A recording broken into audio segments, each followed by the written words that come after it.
Hey, what's happening, YouTube? Jason back. Free Friday. C harmonica, right? In the key of G. We're going to play in G minor and G major today. And today we're going to be answering a question from one of my Patreon patrons. We'll get to that in a minute. About soloing, right? Lick management, he calls it. How do you remember all the licks? Do you move one lick from another position to another one? Do you play arpeggios? How is it that I'm soloing? What am I thinking about? What's going on? Let's check it out. Right now I'm just gonna jam, just a little open jam to some Quist.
Yeah, something like that. What's going on there? Let's talk about it. Well, first let's read my message from my brother here. So it says, it's from my man Richie D, and it says, I was wondering how you manage licks. I've not seen you talk about that in any videos, especially in all the different positions you play in. Do you write them down in a book and review them on occasion? It seems if you don't, you could stumble on one or hear a good one and then never find it again if it's not in your memory or paper or on paper. I'm finding the need to write them down in a book at this point. I was wondering if you could talk about lick management organization in your head or on paper in a video. Thanks, Rich. And then he kind of repeats the same question a little later, but with a little more. He says, if you do make a lick management video, I have a couple of questions that might give you ideas or what to say in the video. So I'm going to try to get to all these questions throughout the video. I remember in one of your scale interval exercises videos, you mentioned writing down many variations down in a book at one point and then narrowing it down to a few you've taught in several videos and maybe more. So I wondered if you did something similar with licks. I assume you have a huge quantity of ones you play in multiple positions and make up others on the fly. Do you use mostly the same licks in different positions? What percentage of improvising is licks you already know versus making new ones up on the spot? Seems like a huge amount to remember and play on the fly fast. Yeah, it's too much. Your playing always seems flawless, not to me, but thank you. Don't you ever stumble with a lick or make a mistake all the time, Richie? All the time. Yeah, I'm glad you can't hear it, but I can. Is it easy to hide mistakes while improvising? Okay, there we go. What's the process when you hear or make up a new lick that you like and want to incorporate it in your playing before you forget it? That's enough for now. All right, let's jump on this. As far as licks go, I learned a lot of licks when I was first coming up, and I recommend you do too. So what I mean is that I went to Little Walter Records and Butterfield Records and Pat Ramsey Records and Junior Wells Records and James Cotton Records and George Harmonica Smith Records and Big Walter Horton Records, and I listened to other harmonica players and I learned what they played, and then I paused it and then tried to get it better and then played it again and then realized I was wrong and then tried to learn it again the right way and got a little closer and over and over and over and over and over again. And then I would go sit in with bands, and you're right, Richie, it was this giant, really kind of unmanageable resource of memorized licks. So it's very comparable to speaking a language that you learned off of television. So I didn't know the meaning of the individual words. For example, I might know that if I said "Donde está el baño," that you would show me where the bathroom was, but I didn't know what donde meant, and I didn't know what está meant, and I didn't know what baño meant. I just knew that if I put them all three of those words together, I got what I wanted.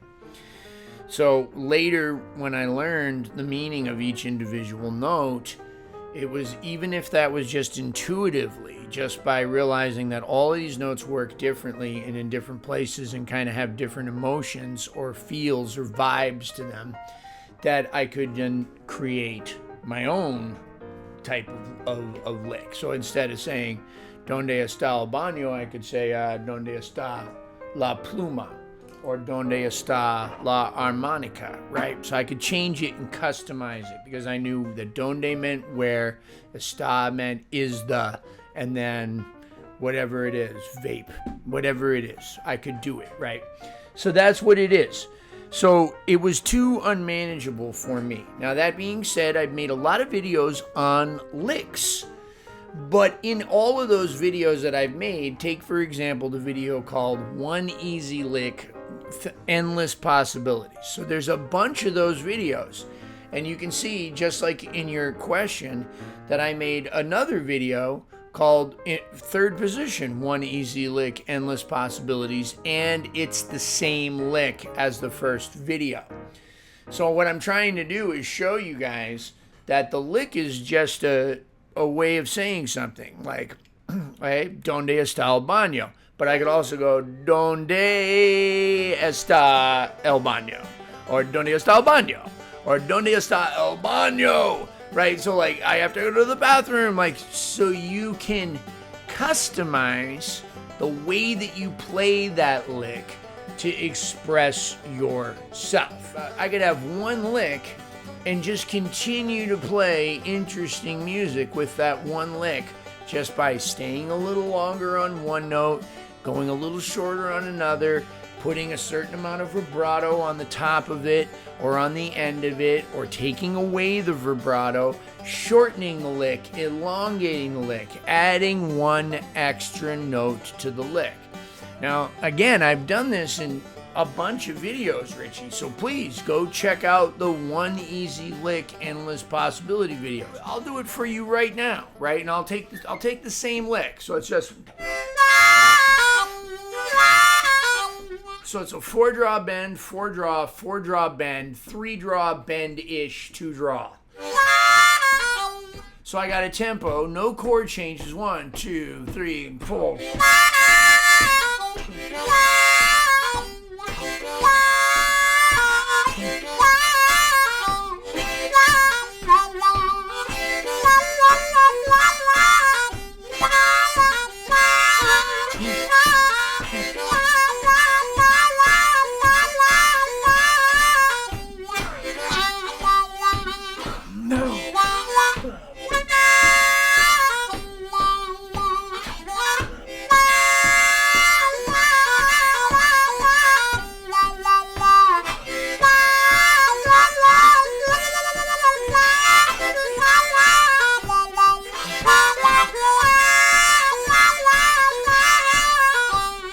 Right.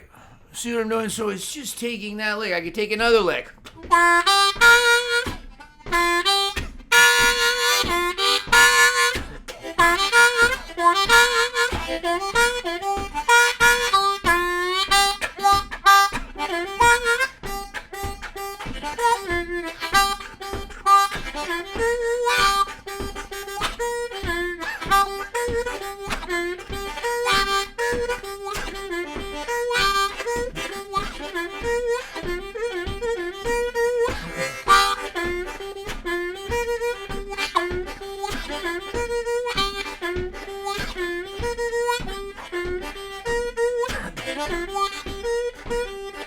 Okay, so what's going on? What's going on in my brain? So I'm not really thinking about a lick. I'm thinking about 3 notes, 4 notes, 5 notes, and all the different ways to rhythmically combine them. So instead of, the lick starts off with, that's the lick. But from there, I'm thinking about, okay, 2 double bend, 2 draw, 3 half step bend. That's it. So I'm just changing the rhythm. That wasn't pre-decided.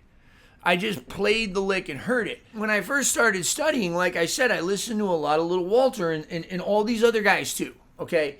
And I tried to play their stuff exactly, but I quickly realized, listening to their music, that that's not what they were doing. That they weren't playing the stuff note for note the same way.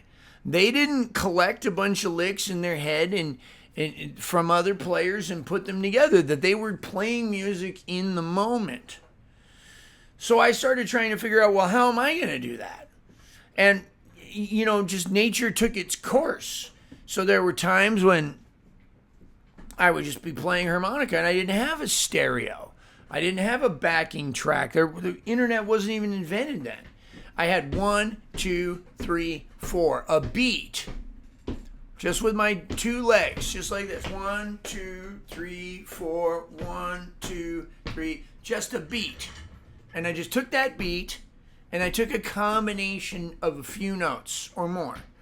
And I just started playing those notes in different rhythmic ways. So it might have started with a lick.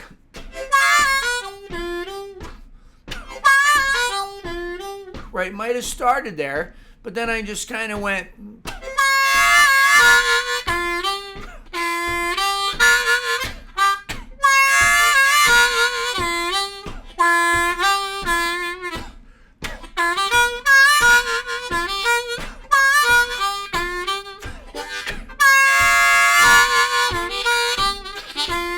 So my inspiration is 1, 2, 3, 4. 1 EN to 2 EN to 3 EN to 4 EN to wah bum bum bona wah ba ba dum bona ba ba dum ba ba dum ba ba da da.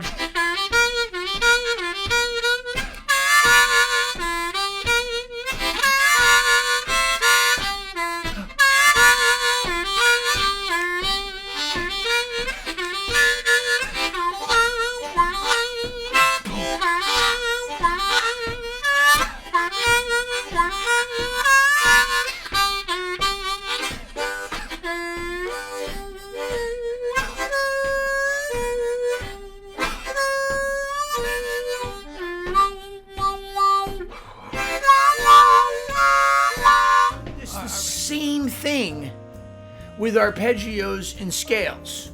And so yes, when I was writing down scale exercises,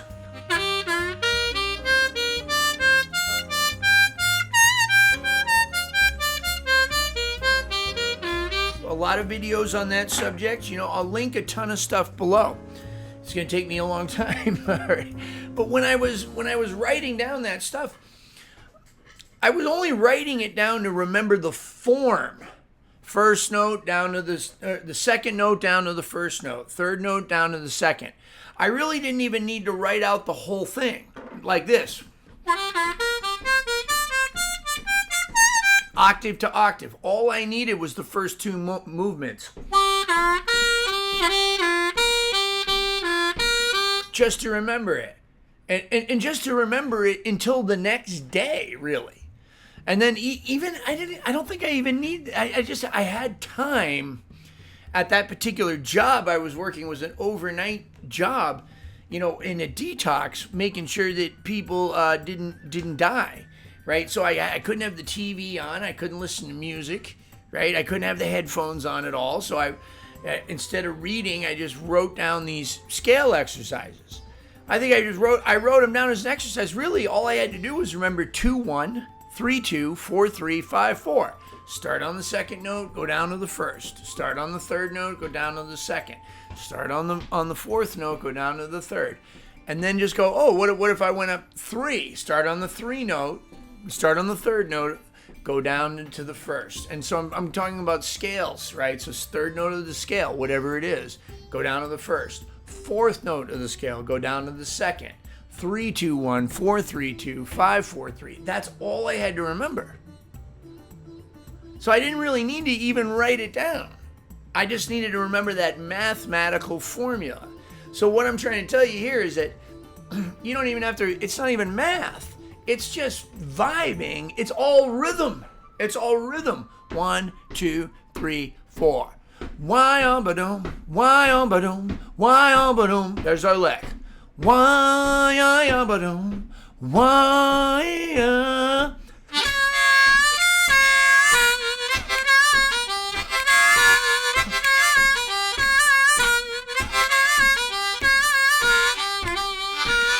So that, again, that's just with a lick. Before I was doing it with a scale.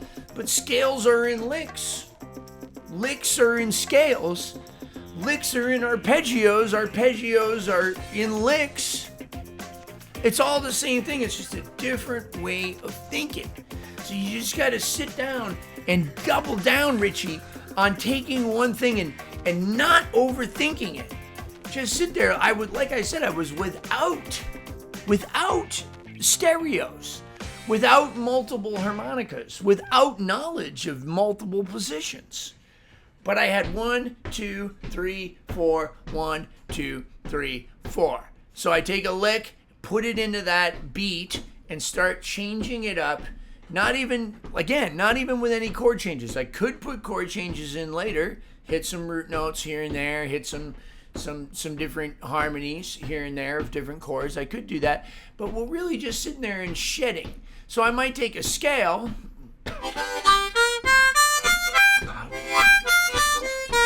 instead of a lick and just start working on that.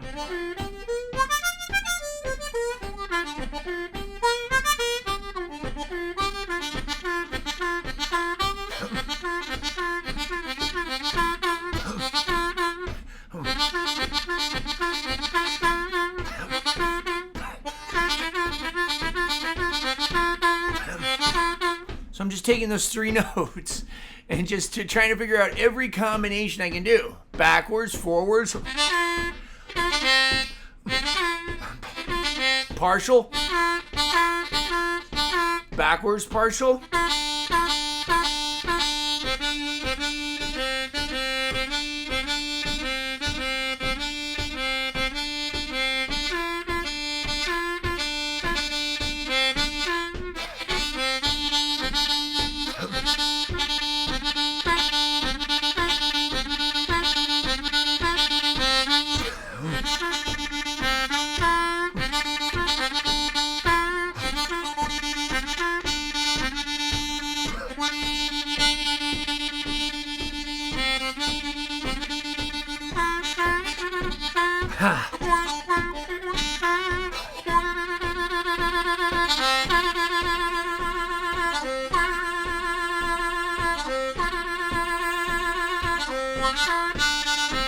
There's just 3 notes.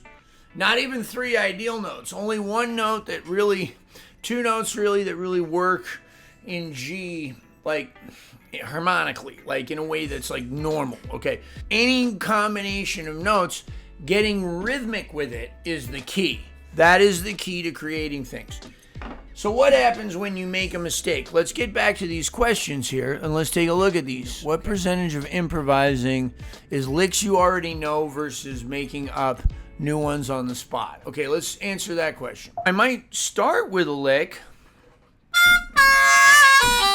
I probably played them like hundreds of times, or maybe I get a new variation of it. I'll just make one up right now that I haven't.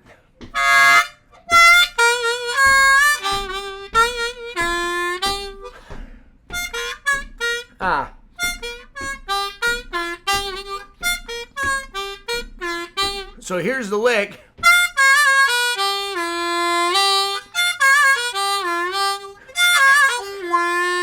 We'll just call it that.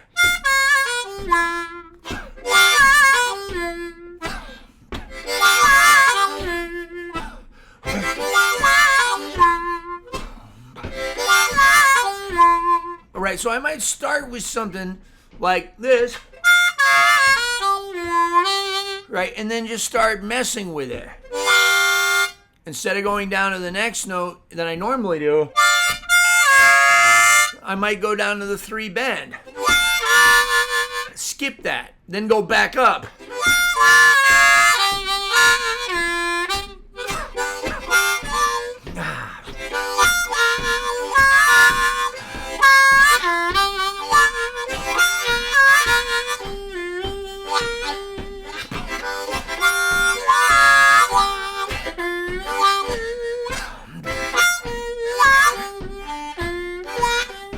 See what I'm doing? So I'm just moving it around. Just how many different ways can we do it?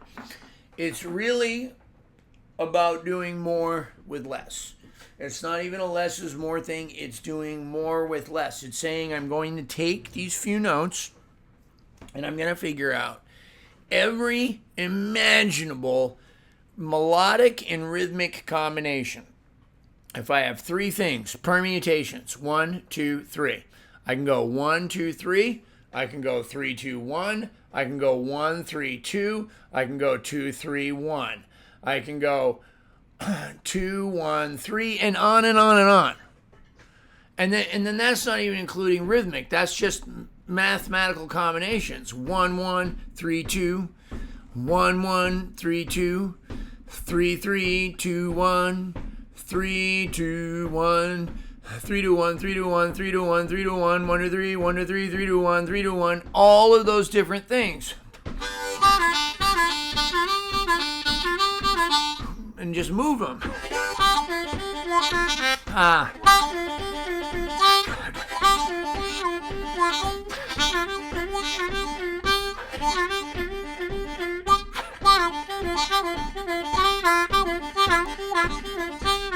All of those different combinations, any imaginable thing. I'm sorry. I hope I'm not coming off frustrated or short with anybody, or especially with you, Richie, because this is such a great idea. It's just that as I sit here and explain it, I realize that the culmination of every video I've ever made on YouTube is the answer to this question. So I'm operating from a place to where I'm a little overwhelmed because I'm thinking, oh my God, there's the arpeggio video, there's the movable licks video, there's the permutation videos, there's the scale exercise videos, there's all the lick videos, the one easy lick. Like when I told you earlier that I would be including a ton of stuff underneath, I might as well just put the entire catalog of stuff here. That's not even to mention emotion. So nowhere in this question here does it say, do you ever play anything because it just feels right? Because that's the answer to some of the question. It's an open-tuned instrument.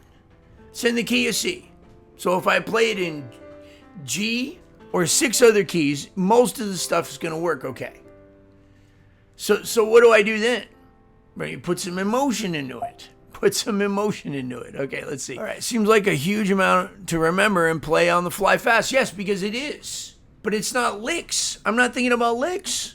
I'm thinking about, okay, that note sounded good. Let's hang on that a little longer, and then let's go down to the next one, whatever that next one may be. Is it part of the scale? Maybe. Is it part of a chord arpeggio? Yes. Is it part of a lick I heard Junior Wells did? Yeah. Could be all 3 of those things at once. Is it easy to hide mistakes while improvising? Yeah, pretty easy. So let's intentionally make a mistake.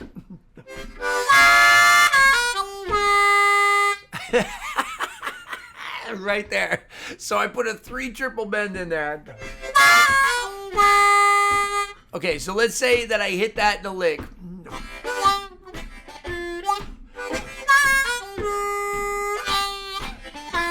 Okay, so one thing I can do is do it again, and then this time, just go up a half step after hitting it.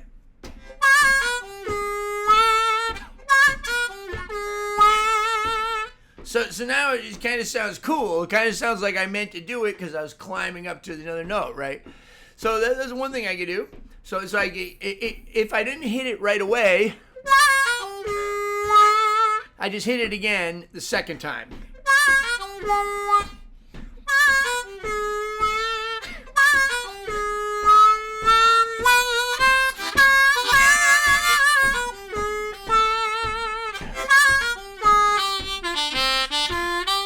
Right, or on the way up.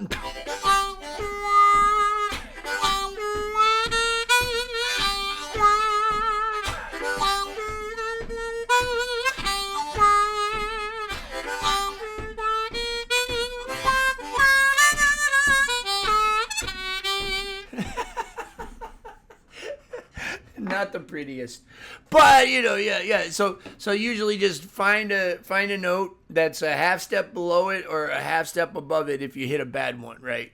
Yeah, a half step below or a half step above. The right note is always a half step away from the wrong one, and then once you hit it, it doesn't make the wrong one doesn't sound wrong anymore. That's it.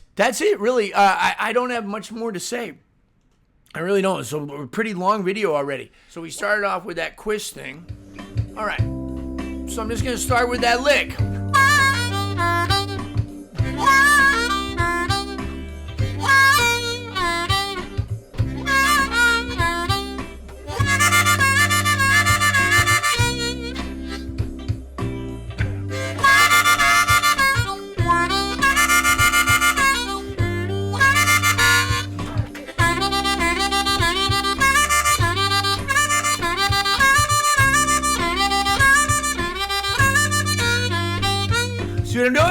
See what I'm doing? Started.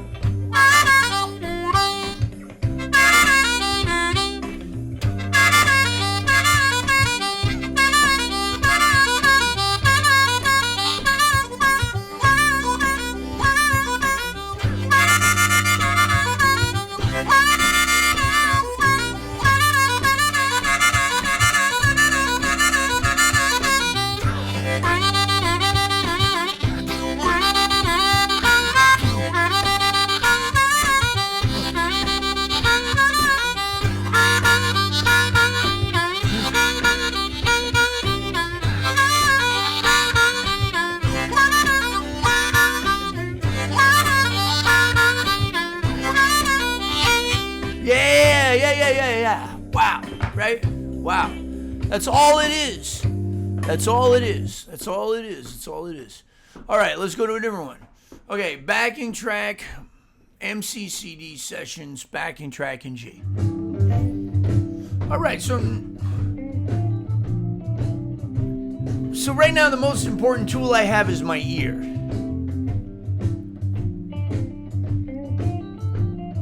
So there's a little soloing going on by the guitar player. So I'm just going to steal some of those ideas. I don't have to have my own licks.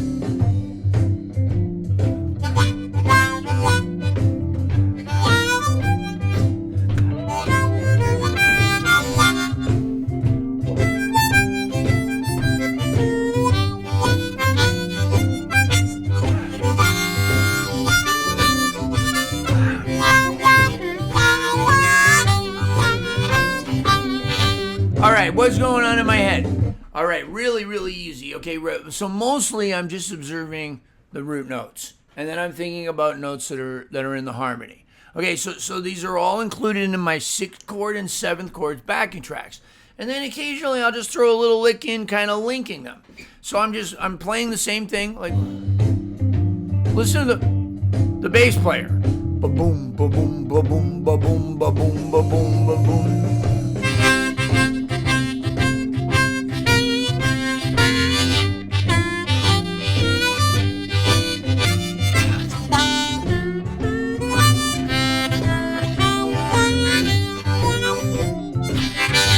All right, so what's going on is really simple for the most part.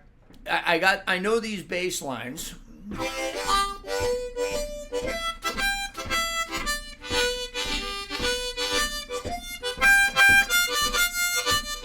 Right, and so I'm just taking some of that stuff and then just mixing it in and then just kind of playing whatever I feel around it. So I'm not sticking strictly to it.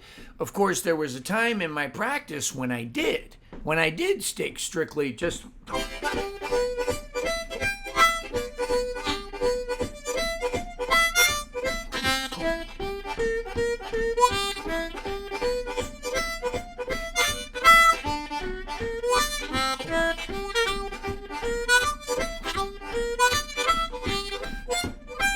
But so now I'm just kind of...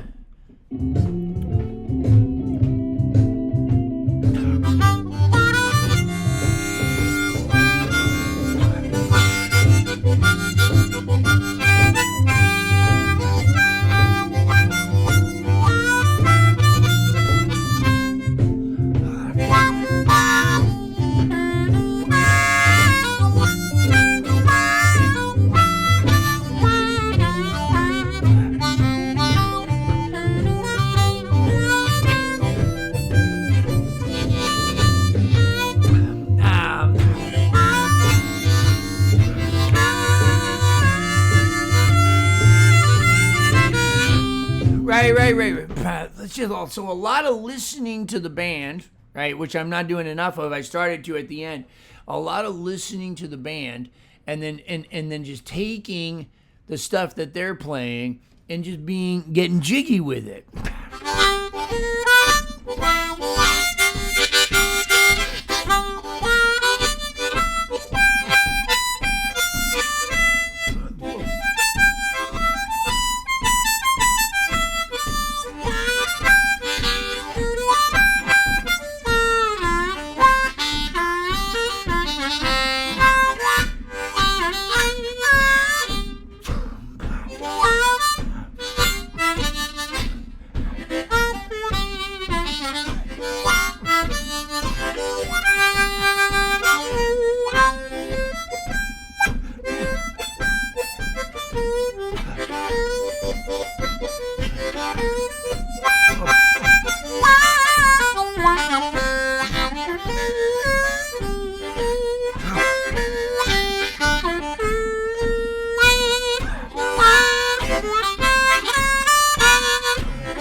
Anyway, just taking these ideas, they're doing all kinds of things. Like I said earlier, the combination of every video that I've ever done on YouTube is the answer to this question. That may seem daunting, but it is. But it's not if you eat an elephant one bite at a time, and that's what you do. Just take a little bit, and believe me, I got a lot more elephant to eat. Okay, I'm not even close to have arrived. I'm glad that you think my playing sounds flawless and stuff, but I'm hearing tons of flaws, especially as I'm trying to describe it and play it to you at the same time. Check out the video that I have linked below. Boy, I'm gonna have a lot of linking to do tonight, called Get Your Own Sound, right? So it's about arpeggios. It's just taking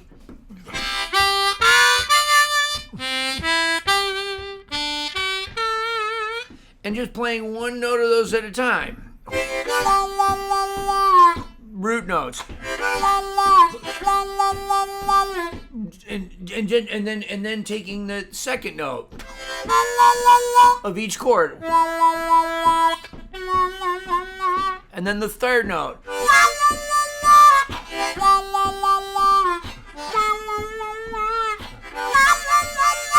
Just root, third, fifth. And then just doing like I've told you today, playing them rhythmically. All right, this video is way too long. I'm not gonna have time to edit all of this. It's Thursday.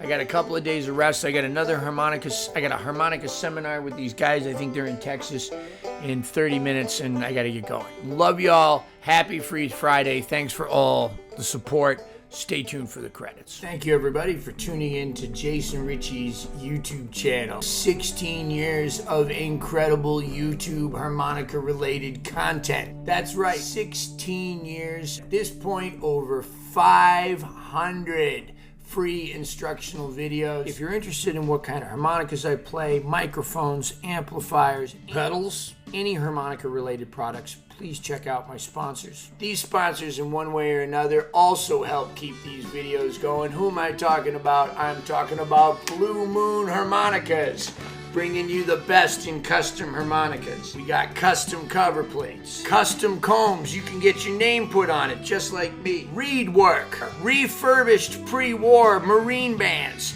Look at that, they put the little brace there, no more crushing the covers. The Lone Wolf Blues Company. The very best in pedals, microphones, almost anything you need for your amplified harmonica need. The Lone Wolf Blues Company, right here out of Ponchatoula, Louisiana. We got you.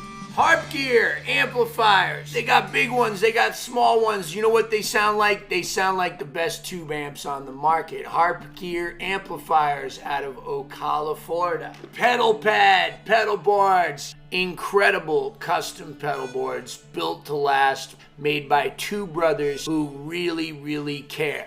Hohner harmonicas. A Mooncat loves the Hohner harmonica. I like the Marine Band. I get Tom to put the little special 20 cover plates on it. He tricks them out, but they play great right out of the box. All of these sponsors are linked below in the description box. What else is linked below? Patreon. Consider becoming a Patreon patron. You'll be supporting me. You'll be supporting the cause. You'll be keeping these videos free for everybody.